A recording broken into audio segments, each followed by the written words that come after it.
What's good, YouTube? It's boy OT in a bit back with another bang. Today we're gonna be reacting to the Evil Logistics of Fentanyl. Now, y'all know we have a fentanyl issue in this country. You know what I'm saying? There is a fentanyl issue in this country. You know what I'm saying? So let's see what how this shit is even getting in here, bro. Let's see how this shit is even getting in here, man. But without further ado, let's get straight to the video. Do it.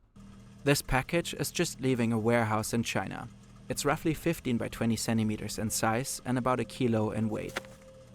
The label says dog food, but inside is a fine white powder. It's the core ingredient for one of the deadliest drugs in the world. Wait. So you mean to tell me they don't at least check before they, how does this even get, like, what? I'm confused. Label dog food and they just let it through. They don't check none of this shit. They don't scan it, run it through something. Cheaper than heroin and about 50 times as strong. An amount this small is enough to kill you. In the US, fentanyl has become the #1 source of death for adults under 50, surpassing cancer, heart disease, and car accidents. How can its ingredients just move freely across continents? Damn. Shipped, sorted, and delivered like an ordinary online order. Behind it lies a billion-dollar system, run by cartels, fueled by global trade, and enabled by broken regulations. A deadly supply chain hiding in plain sight. This is how fentanyl is trafficked.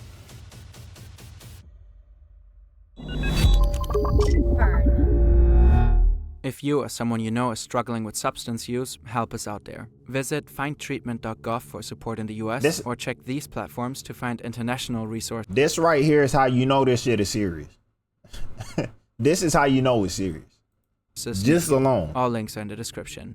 Also, this video is partly based on this incredible Reuters investigation. You'll find the link in the description as well.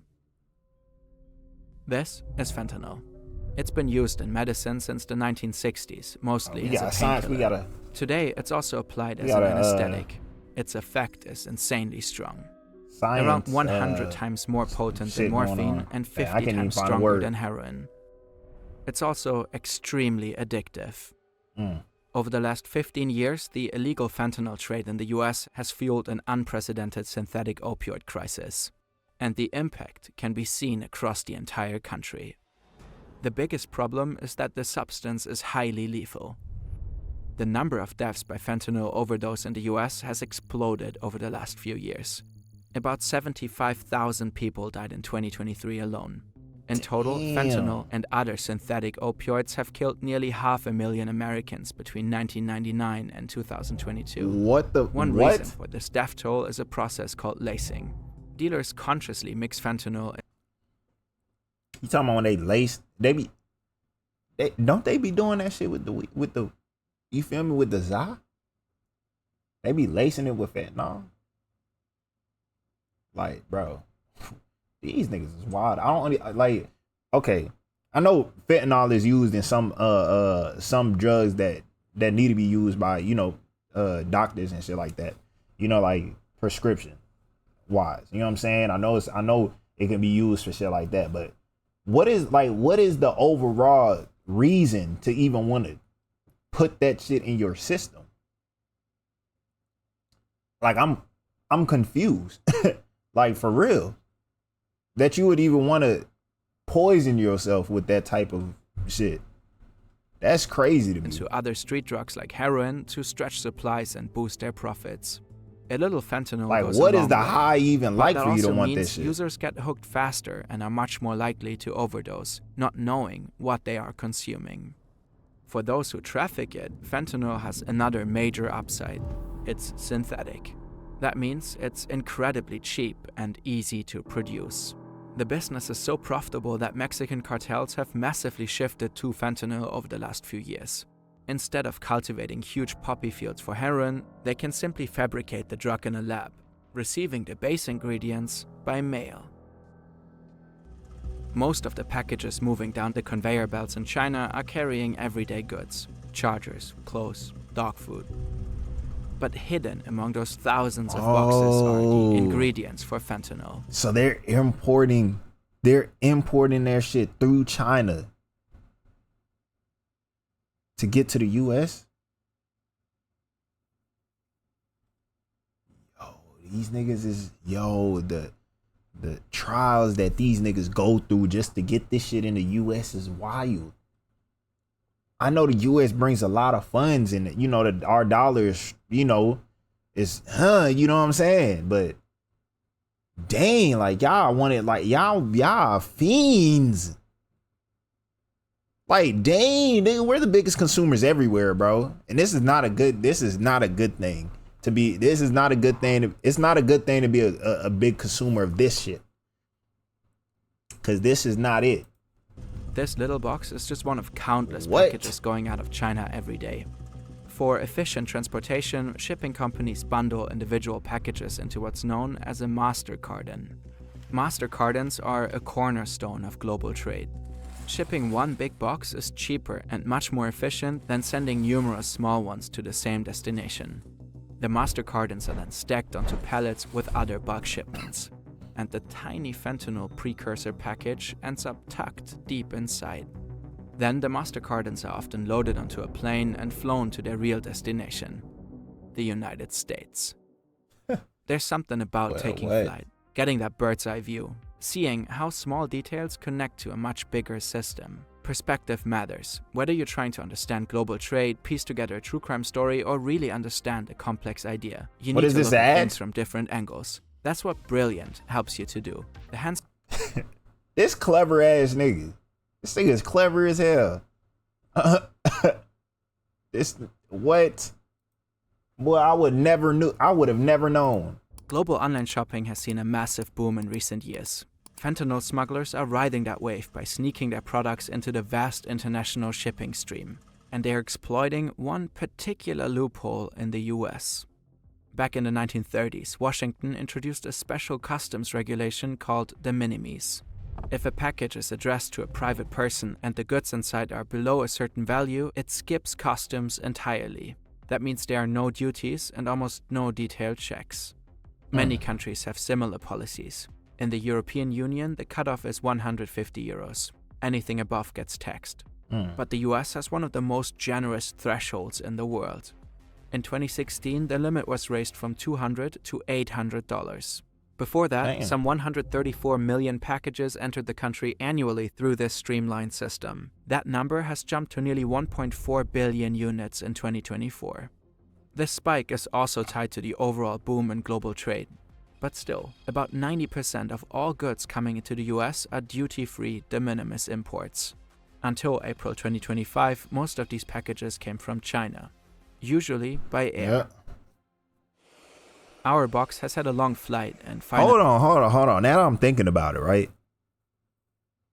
Like, with Trump doing all of this, right? Is it because of this also? Like, I might be overly reaching, but you know what I'm saying? Like, I might be overly reaching, but like, think about it. Like, if Trump was sitting here, you know, putting tariffs on China for all this other shit, right? He's putting tariffs on China, right? Doesn't this also stop like the fentanyl crisis shit that's going on? Like, doesn't that happen? Like, am I tripping? Hey, I might be reaching. He touches down at LAX. Its first stop in America is a special customs warehouse. Examining every package that comes through here would be impossible. You know what I'm talking about. So customs officers rely on spot checks. Specially trained dogs sniff out selected packages for fentanyl precursors. Sometimes it's the package's weight that raises suspicion. If it doesn't jibe with its description, the box gets flagged and pulled out for inspection. Flagged packages are scanned by high-tech machines, opened for manual inspection, and sometimes even sent to an on-site chemical lab. And in some cases, custom officers will also attach electronic trackers to suspicious boxes to follow their trail. But given the sheer volume of packages coming in, only a tiny fraction ever gets checked. Most of them are simply waved through, including our package. It's just been cleared for the next leg of the trip, which means it has now officially entered the country. The master carton is unpacked at a distribution center. The smaller parcels are sorted by destination. The next leg of transport is handled by one of the regular US delivery firms. So you mean to tell me these niggas just don't care? You mean to tell me these niggas just let anything pass through? They don't care about, checking every package. They don't, what? So do these people, okay. So what I'm trying to figure out, never mind. I know the answer. They go through the black market. They buy some fentanyl and then they use it. That's probably what happens. There's no way they're just ordering packages and it's like, oh, fentanyl popped up in my package. Oh my God. Nah. Nah. Our package still has a long road ahead. Its next stop is Mexico. The vast majority of illicit fentanyl is manufactured here. It's first shipped to a US address near the Mexican border. That's when a new link in the supply chain takes over to handle the border crossing. The address is a private home. The tenant is an elderly man. Some products can't be shipped to Mexico directly. This is where the man comes in. He's offering a personal cross-border delivery to make some extra money, a common side hustle in the border region. People in Mexico can have their packages shipped to his US address. Then he drives them over in his private car. Now he's on his way to the border with a couple of boxes in the trunk. The package from China is one of them. The border works similar to the airport. Small boxes are rarely checked. The cartels are counting on that. The man in the car looks harmless. He doesn't even know what's in our package. He's waved through. The next stop is a distribution center in the Mexican state of... Man, let that nigga be black, boy. Let that man look like a let that nigga look like a YN. It's over with.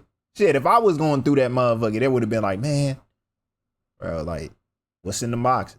What's in the boxes? Yeah, we're going to have to check that, buddy. We're going to have to check that shit. That's over with. Tuh. This is not a job for no regular niggas. It's not no job for a regular. Now, if it's you feel me? my white folks. But a black guy, Sinaloa. Local freight carriers will forward the packages to the addresses supplied by their Mexican customers. And so, our package reaches its final destination, a secret drug lab. This is where it's opened for the first time. The Sinaloa cartel is one of the most powerful and violent criminal organizations in the world. With the fentanyl boom in full swing, they too have shifted away from heroin production and gone all in on fentanyl. Inside this old and nondescript house, 2 teenagers are working in a makeshift lab. They're cooking fentanyl. They're not trained chemists. Someone just gave them a step-by-step tutorial. They open the package containing the powder from China and start prepping a new batch. It's complete routine. The process is always the same. Making fentanyl is almost as easy as baking cake. You don't need much gear either. Our 1 kilo package yields up to 50,000 doses of fentanyl. Now the finished drug heads back to the US. What? It can cross the border in all kinds of ways, attached to or even carried inside the bodies of so-called drug mules, or disguised among regular cargo on some ordinary delivery van. Smugglers have hidden fentanyl pills in candy bags, sewn them into clothing, and in some cases, drugs are even implanted into pets. What's crazy is I was just thinking about something like this. What if, the same way they were talking about, they used, it was like a dog food, whatever they used, right? What if they use other packages? For example, if you got a package from PetSmart, they use the same package, sealed that motherfucker in there, right? And they would never know. They would think it's dog food for real. They're doing the same thing with the candy and shit. That's simply betting on the fact that it's impossible for customs to check every person or item that crosses the border. More often than not, it's US citizens who drive the drugs across the border in their private cars. Sometimes they come up with clever hidden compartments like this one. Bro, what? The car is just minutes away from crossing. The driver can already see the custom officers up ahead, with drug-sniffing dogs working car to car. He starts to get nervous. But just as they're coming toward him, the agents pull away. The dog needs a break. The stash in his car goes undetected. The driver exhales. And just like that, more fentanyl made it into the US. Bro, what type of luck? In what 2024 type of luck do you alone, have to have nearly 10 tons of the drug were seized for along that the shit? US-Mexico border. But the amount that actually made it through is by all likelihood much higher. The fentanyl crisis has also become a geopolitical flashpoint. The US accuses China of fueling the epidemic on purpose. Beijing, for its part... Bro, what I just say? Like, I know I just said something earlier about Trump in China and whatever. Like, I must have, like, you feel me? But, yeah, what if he actually is doing that for that reason? Unless that been the case and I'm just like, you know, I've just not been in the circle. I've been under a rock, man. That's probably what's been going on. I should know this. With the amount of news I'll be reading up on. Claims to have cracked down on the fentanyl trade years ago. The real problem lies in controlling the precursors. Oh, so they are much harder to regulate. Chemical suppliers in China are using false return labels and deceptive packaging to conceal their illegal business with fentanyl precursors. Washington has even talked about a new opium war. In April 2025, President Trump signed an executive order to eliminate duty-free de minimis imports from China and Hong Kong. He cited the ongoing health emergency posed by fentanyl trafficking as one of the reasons for the high tariffs on Chinese goods. China denies the accusations. Beijing says the crisis is completely made in the US and therefore the sole responsibility of the American government. Meanwhile, Trump has also accused Mexico of not doing enough to crack down on the drug cartels. Curbing the international fentanyl trade is extremely difficult. The drug has long made its way beyond North America. I don't think there's nothing the Mexicans can do about the drug cartel, because some of them motherfuckers are probably in the police system as well. They're probably being like, what? Imagine, like, no one is safe. The politicians ain't safe. The police ain't safe. Because all it takes is for them to find one specific person that you love dearly, and they're going to threaten you with that, and nobody wants to be a part of that. And I guarantee you the politicians and police don't want to be a part of that. So what are they gonna do?